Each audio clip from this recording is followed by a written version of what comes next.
நான் இந்த ஒரு ஆன்மீக நிகழ்ச்சி என்றாலும் கூட நாட்டுடைய நடப்பை இன்றைக்கு நாம் எண்ணி பார்க்கும்போது பெண்களுக்கு பாதுகாப்பு இல்லை என்பதை நாங்கள் தொடர்ந்து வலியுறுத்தி வருவோம்.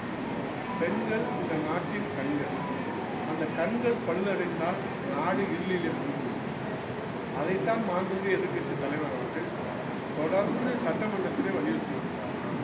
இந்த கூட்டத்தொடரில் அண்ணா பல்கலைக்கழக அந்த மாணவியினுடைய பாலியல் சம்பவத்தில் சிறப்பு கவனம் ஈர்ப்பு பேரவை விதி என 55 பதிவுகளுக்கு இந்த பாதிக்கப்பட்ட மாணவிக்கு நீதி வேண்டும் என்று அரசியலத்தில் கவனத்தில் முன்வைத்து மாண்புமிகு எதிர்க்கட்சி தலைவர் சார்பில் முன்வைக்கப்பட்டது.